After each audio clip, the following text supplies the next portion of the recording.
think them fanciful. Our first logo at Apple was a 6-color logo because we were bringing color to the logo. We brought paddles in the computer. We brought the gaming into computers. And sure. I don't know why. Partly it was my background was that I had designed video games, early arcade games for Atari as well. So those were fun products. And of course, the most valuable product I had in my life, I was actually working designing. It was the Hewlett-Packard Scientific Calculator, the handheld calculators. And those were just, it was so unbelievably amazing to have a device that replaced a slide rule. Cost a fortune, but you showed the people, and any engineer respected that so much. And that was my most valuable possession. It's what I had to sell though to start out. I heard a story that you drank cold the Pope. Well, yeah, that's true. Yeah.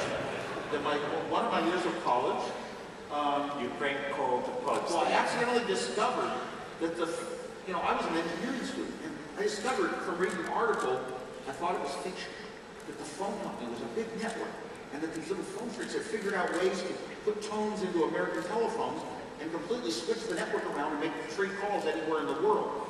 I thought, this is just unbelievable. So to be clear, you could have a box with some tones, and then you could call for free internationally. That's what the article claimed.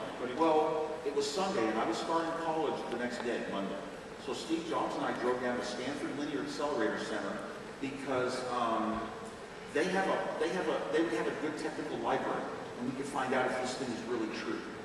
And on Sundays, smart people worked at Stanford Linear Accelerator Center. It was one of the top physics research places in the world back then, and smart people always leave their doors unlocked.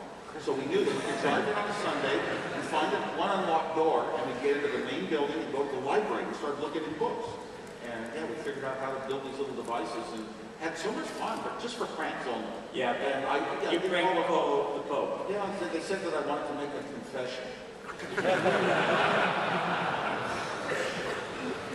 And it was a lot of fun, and I didn't use the blue box though But seriously, how did you do this? You had your device. I had the device, and I just punched out a code that got me into the telephone system. One tone, 2600 hertz. It's basically the second harmonic of the high E string on a guitar.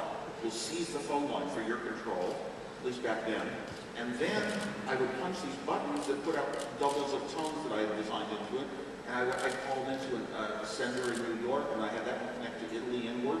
I told the Italian operator I was the New York operator, connected to the Vatican, Rome, and then the Vatican. And then something picked up. Yeah, and I said it was Henry Kissinger with Richard Nixon in Moscow at the summit, and we wanted to talk to the Pope. You said you were Henry Kissinger.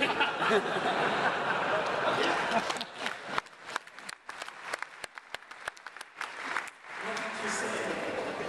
Well, eventually they put me onto the bishop who was going to be the translator. This was like an hour later. They had me an hour later because it was 5:30 in the morning. In Rome. Right. So I called back an hour later, and then the bishop that was going to be a translator came on, and he said that he had just talked to Henry Kissinger. So I guess they... All right. We have some other fun stories in my book I lost about that involve the blue box and me and Steve Jobs.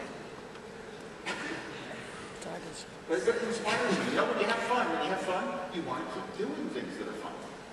So I swear to God, that blue box, a lot of the designs that I came up to make the absolute best digital blue box circuit in the world, the first digital blue box, that a lot of those design techniques carried over eventually into the computers. You know, when you're doing something for yourself, you really think hard about the best way in the world to do it that other people wouldn't think of. Right. To close up, when you started building the Apple I, computers still look like cockpits. And let's say that some stuff has changed since then. Yeah.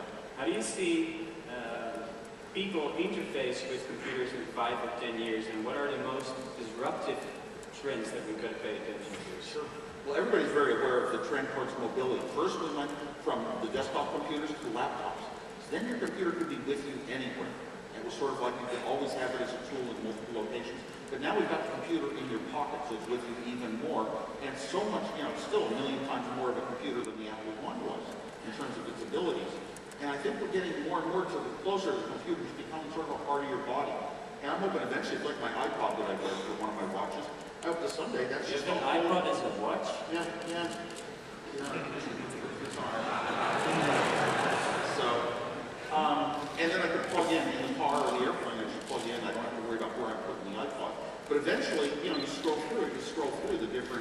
settings so naturally. And it's actually a nice way to do it. I like that much better than pushing buttons. Sure. Because when you scroll something, there's goodness to the head because you see the screen you're going from and the screen you're going to moving in both at the same time. And when you slide from one screen back to another or forward to another, seeing them both is a good thing rather than clicking a button and all of a sudden the other screen appears. It's like you don't remember, you have to use your memory more at the end of it. So I really like this better. I'd love it to be a full smartphone, but I'd like to mostly speak to it. Touch somewhere and hear it talk to me. Someday.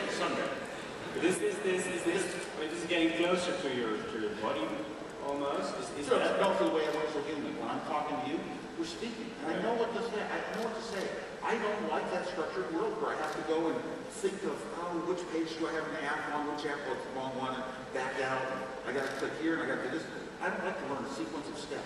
Even if I get very fast at it, I could forget it over time, or I get a new device and now I don't have to use the new one. It's different.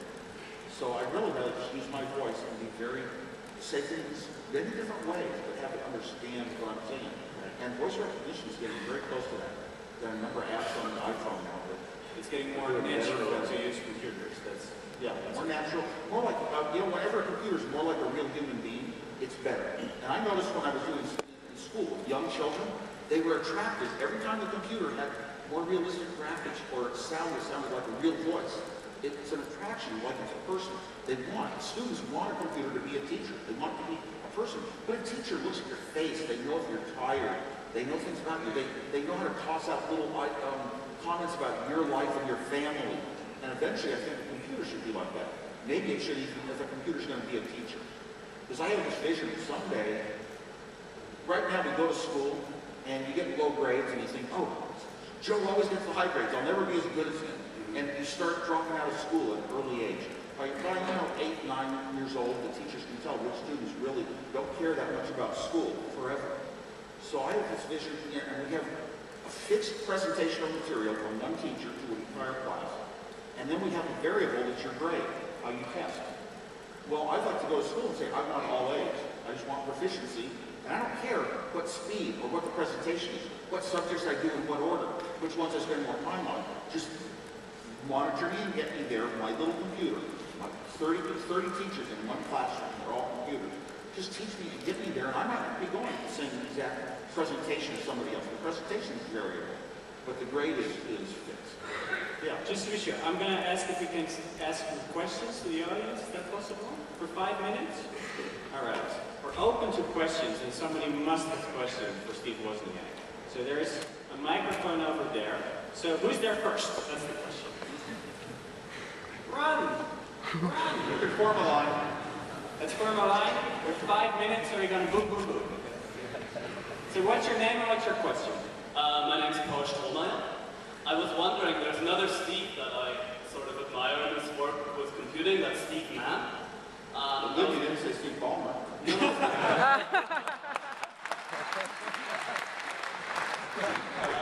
And he did lots of work on wearable computing in the 80s and 90s at MIT.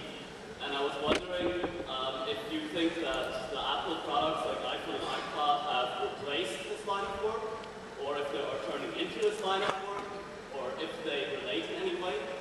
I don't know his exact line of work, but back in those frames, I was paying attention to wearable computing was a big term, and I was more aware of it at a different university, Carnegie Mellon. But it was largely devices that you could wear that would sort of maybe give you information as you did work on a car, give you information about the parts and all that. And it was like the computer was, in a sense, that portable. And I don't know, it's still based upon largely input-output paradigms. So I think it's applicable. I think the modern devices, like iPhone, always online everywhere. The devices I saw weren't even necessarily online unless you hooked the wire into something. So we're much more portable now, and I think there's much more freedom for humans with iPhones and iPads and whatever. We're going to keep it really short because I want to give